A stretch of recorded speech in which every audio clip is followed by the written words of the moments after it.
Boa noite. É muito bom estar com vocês hoje à noite.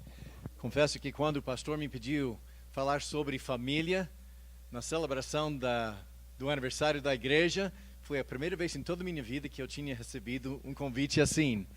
Mas refletindo mais e mais, eu achei muito adequado, porque a Bíblia faz muitas comparações entre a igreja e família. A igreja e família. Se vocês puderem abrir suas Bíblias em 1 Timóteo, capítulo 3. 1 Timóteo, capítulo 3, nós vamos passar bastante tempo nas epístolas pastorais, 1 e 2 Timóteo, Tito, hoje à noite. 1 Timóteo, capítulo 3, versículos 14 e 15.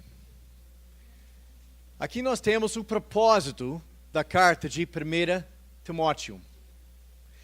Escrevo, diz, estas coisas, embora espere ir vê-lo em breve, mas se eu demorar, saiba como as pessoas devem comportar-se na casa de Deus, que é a igreja do Deus vivo, coluna e fundamento da verdade. Aqui nós encontramos uma comparação direta entre a igreja e família. A igreja é a casa de Deus. E em grego nós temos várias palavras para casa. Como em português, nós temos domicílio, nós temos casa, morada. Essa palavra foca mais no conceito de família.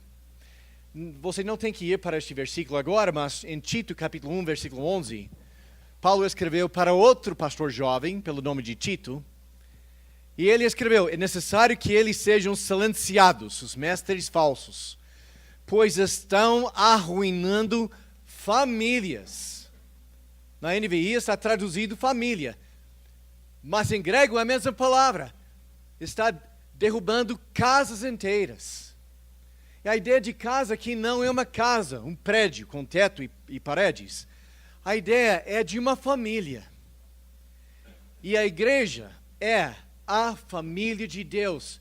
E, consequentemente, nós temos muitos paralelismos entre nossas famílias e como nossa família deve comportar-se e a igreja e como a igreja deveria comportar-se.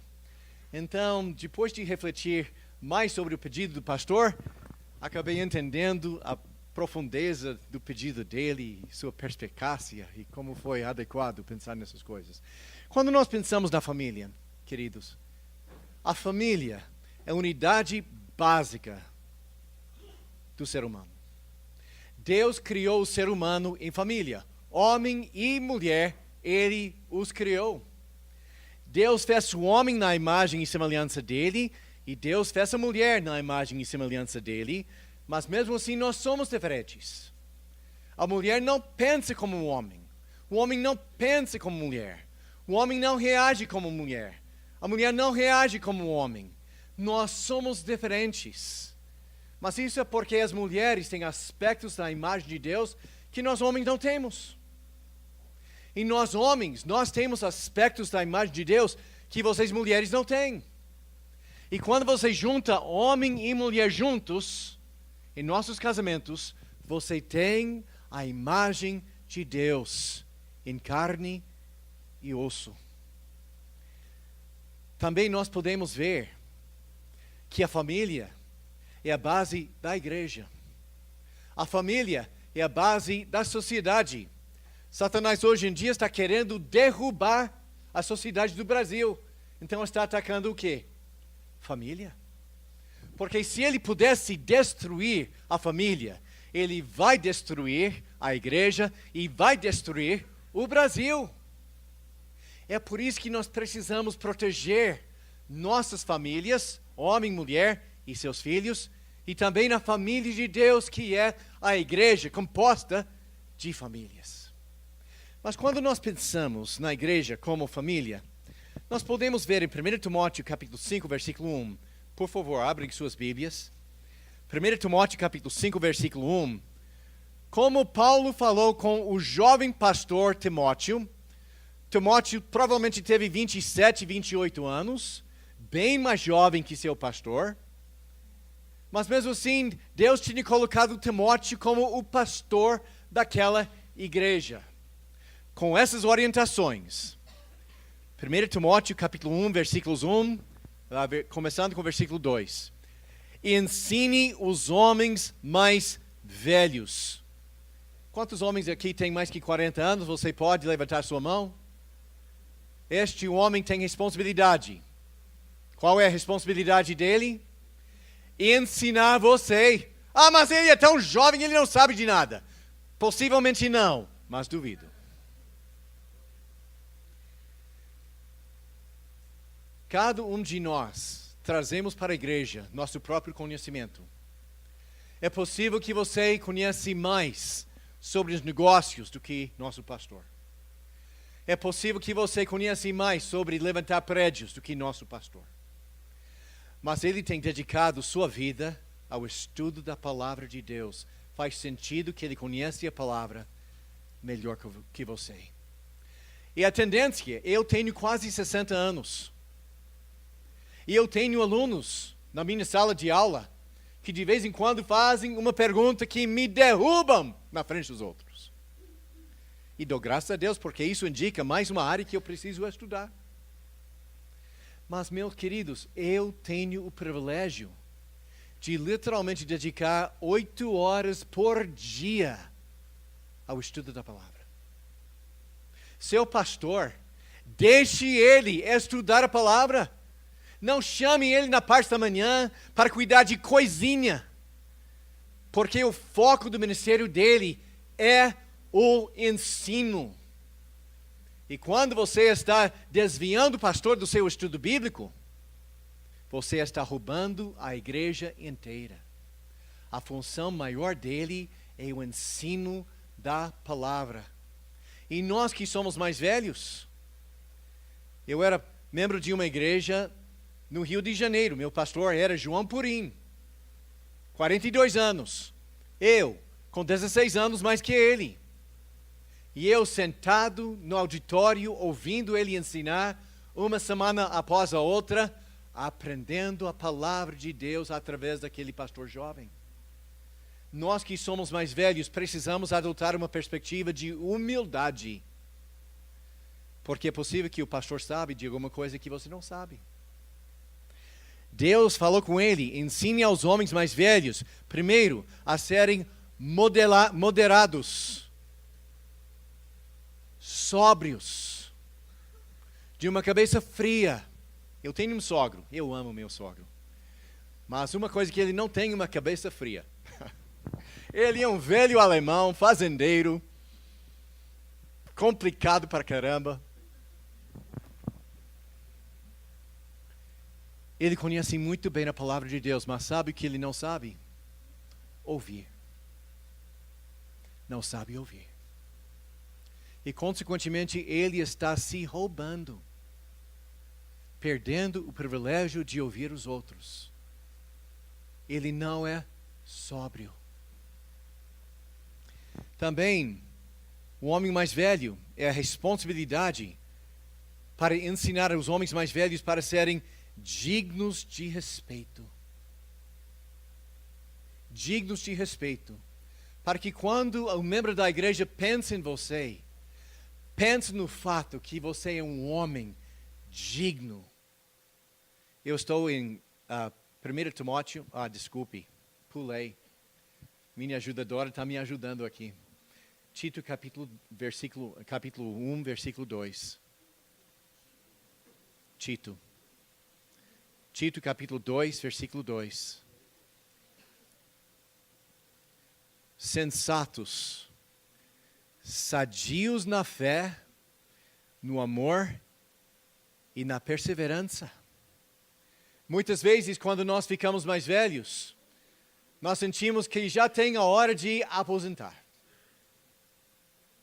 Gente, na igreja não tem aposentadoria. Se você ainda tem vida, você tem responsabilidade para servir.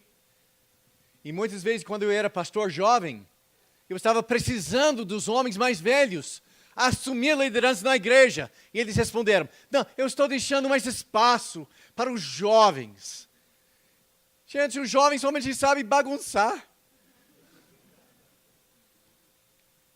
Uma igreja saudável é como aquela igreja que precisa do tio. O tio sábio. O tio digno de respeito. O tio que você pode, quando você tiver uma dificuldade, que você pode conversar com aquele tio e ouvir coisas boas. Homem de Deus, seja isso nessa família aqui.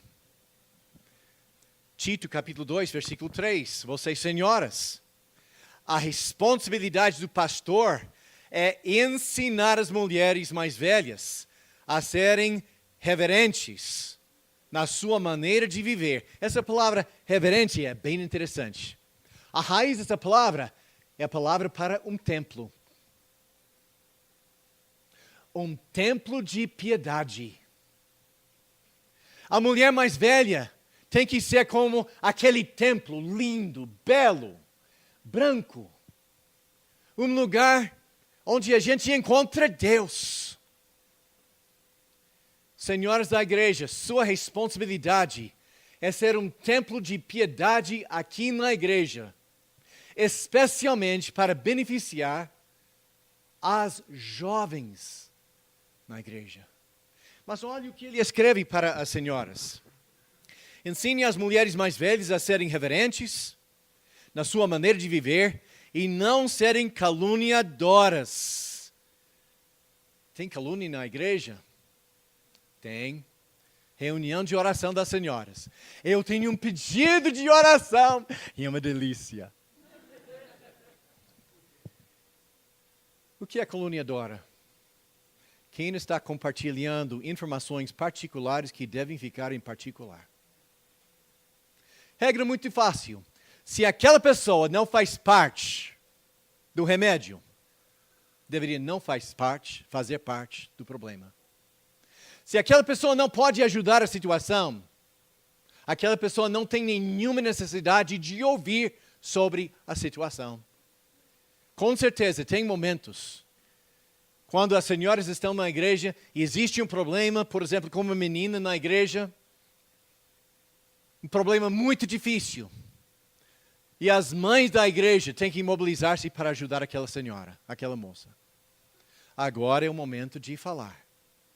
Mas falar somente para falar, nós sabemos que é uma grande tendência fazer isso.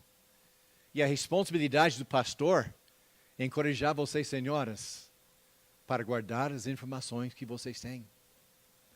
E não somente isso, nem escravizadas a muito vinho. Nós, pastores batistas, temos problema com a palavra muito aqui. Nós queremos falar nenhum vinho, tudo bem? Mas naquela época, era muito comum misturar vinho com água, porque a água nem sempre foi saudável, e o álcool no vinho servia para purificar a água, e todo mundo estava bebendo vinho, todos os crentes também.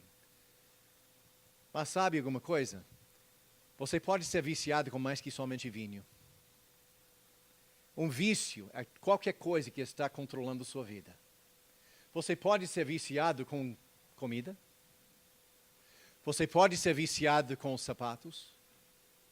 Você pode ser viciado com sua casa, suas cortinas.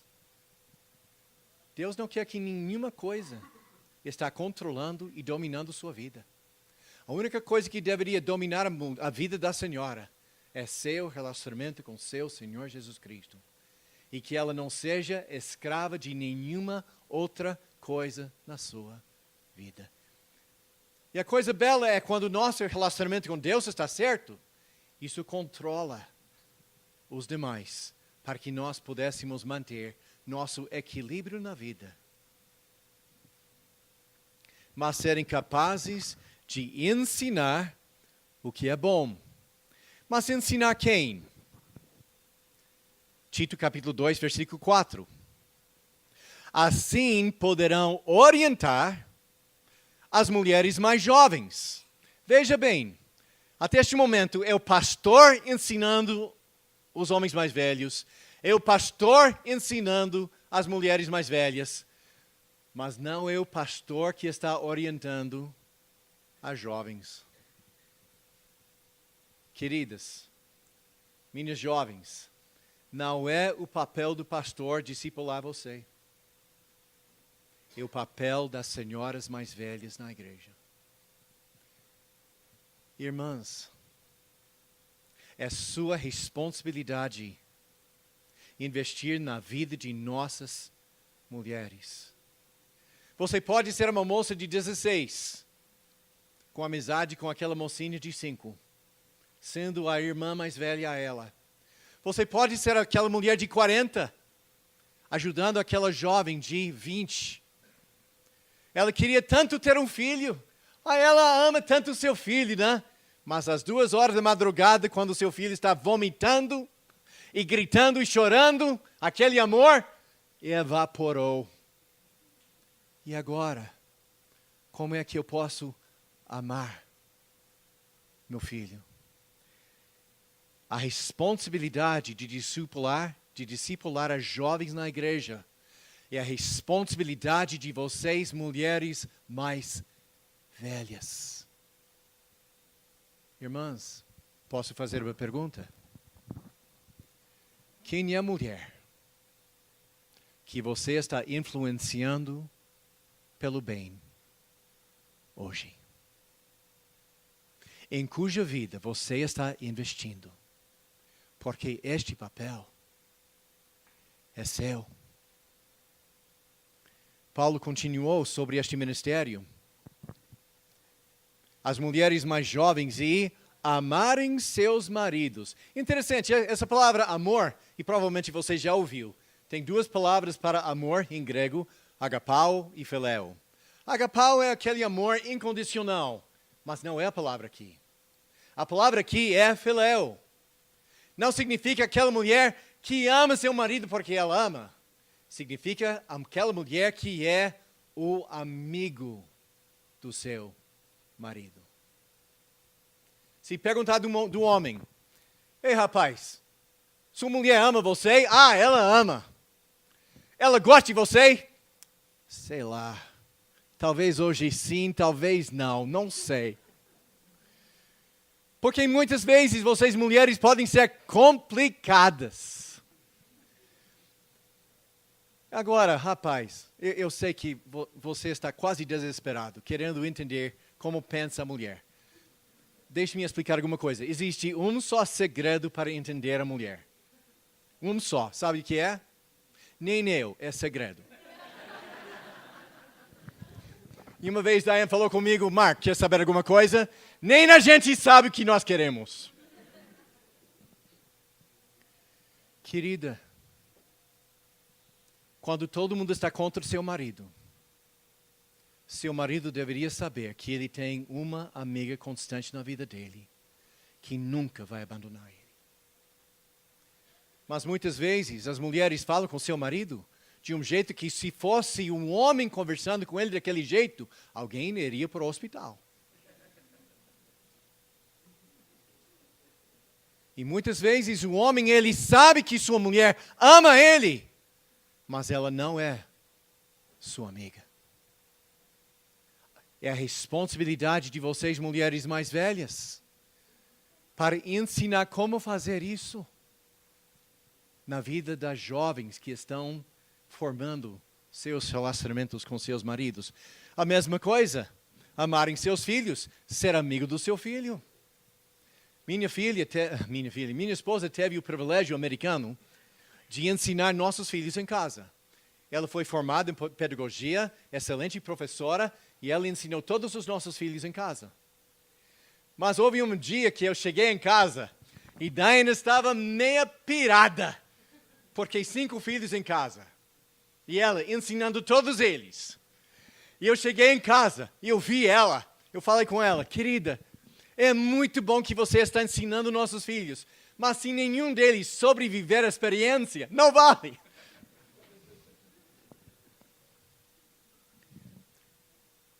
Eu acho que muitas mulheres estão fugindo da casa para trabalhar fora da casa, porque ela não sabe como aguentar seus próprios filhos. Está fugindo da casa porque está fugindo dos seus filhos. Ela não é amiga do seu filho. Para ser uma boa mãe, você precisa de uma mãe sucedida. para orientar você o que fazer nessas circunstâncias tão difíceis. Não existe uma carreira mais pesada do que ser mãe. E essas jovens precisam de orientação, porque o mundo não está dando. E também que serem prudentes. O que é prudência? Reconhecendo quando alguma coisa é perigosa. Reconhecendo quando alguma coisa é perigosa. Você, senhora, está observando a vida daquela jovem, está vendo ela formando amizade com um homem que você sabe que ele não presta. É sua responsabilidade ensinar prudência a ela. E você sabe alguma coisa? Muitos de nós aprendemos prudência através de quê? Nossos próprios fracassos. Eu já fiz isso. Não deu certo. Não faça isso não. Tem melhor jeito para conduzir sua vida, minha jovem. E puras. Nem vou falar sobre a fornicação entre nossos jovens hoje em dia. E tantos corações quebrados. E estarem ocupadas em casa. E a serem bondosas e sujeitas a seus maridos. Deus criou a família com hierarquia. Deus tem hierarquia. Tem Deus Pai. O Filho é sujeito ao Pai.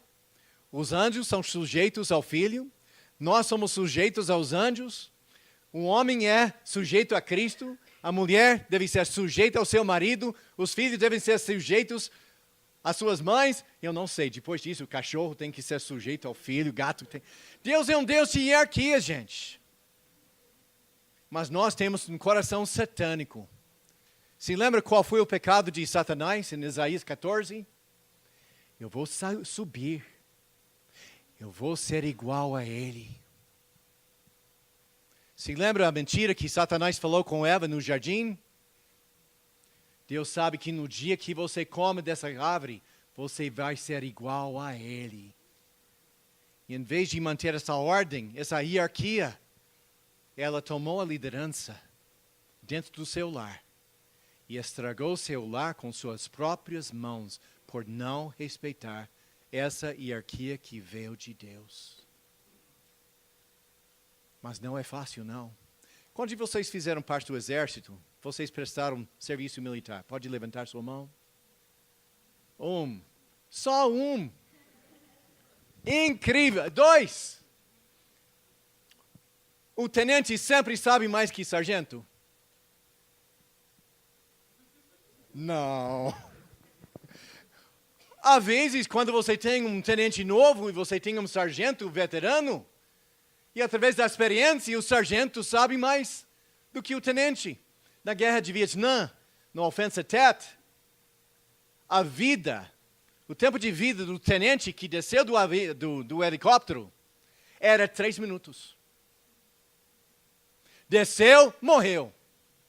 Depois eles descobriram quais foram os tenentes que sobreviveram àquela batalha. Quem pediu orientação do seu sargento. Mas o sargento tem que respeitar a hierarquia. Se ele não respeitar a hierarquia, ele não vai ser mais sargento. Quando nós falamos em hierarquia, não estamos falando sobre a escala de estupidez. Cada um é mais estúpido que o outro.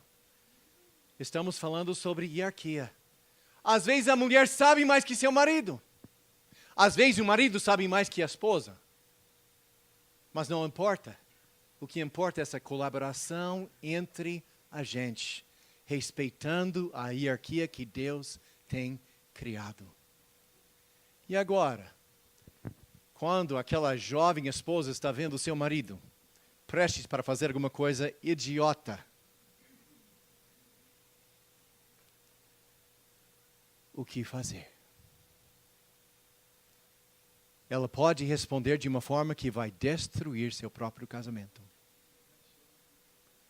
Ou ela pode pedir orientação daquela senhora que tem um casamento bom, que respeita seu marido, que para o seu marido, sua esposa é seu braço direito.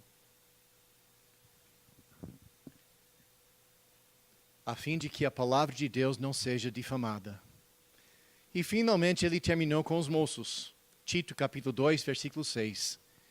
Da mesma maneira, encoraje, e interessante, essa palavra aqui pode ser exorte. Você viu? Ensine os senhores mais velhos. Ensine as senhoras mais velhas. Exorte os jovens. Está vendo aqui? O pastor também tem que respeitar que aquele senhor é mais velho. Aquela senhora é mais velha. É por isso que aquele verbo era ensine aos mais velhos. Mas quando ele está tratando os mais jovens, exorte. Fale. Indique como deveria fazer as coisas. E meu jovem, se o pastor chegar a você e dizer para você, você não está fazendo biblicamente correto. A Bíblia exige que sua vida seja assim e não assim. Não fique rebelde, arrogante, ofendido. Se o pastor está exortando você, meu jovem, em cima da palavra de Deus, é a função dele. A igreja é uma família. Nós temos os pais e as mães da igreja. Nós temos os irmãos na igreja. Nós temos as irmãs na igreja. Nós somos uma família. Qual é a posição do pastor? Ele não é um daqueles pais e mães. Mas ele é como aquele irmão mais velho, o primogênito, aquele que tem a responsabilidade de cuidar da família. De cuidar da família. E quando tudo isso está funcionando, homens sábios, servindo como ponto de referência na igreja, mulheres sábias, orientando as jovens como encontrar sucesso na vida. Quando o pastor está exortando e discipulando os jovens na igreja, a igreja de fato vai ser aquela grande família de Deus, levando o mundo para nosso Senhor Jesus Cristo. Então hoje eu quero exortar vocês. Vocês homens que têm mais que 40 anos. Você é um ponto referencial nessa igreja. Se o pastor tiver um jovem, um rapaz que precisa de um mentor, ele pode mandar aquele jovem a você, meu irmão, sabendo que você vai ensinar a ele como também ser um homem sábio. Minhas irmãs mais velhas, em cuja vida você está investindo? Quem é aquela jovem da sua vida, neste momento, em cuja vida você está investindo? E se você está investindo, podemos confiar em você, que você está ensinando a perspectiva da palavra de Deus e não as filosofias feministas do mundo? Você é a amiga da palavra ou inimiga de Deus?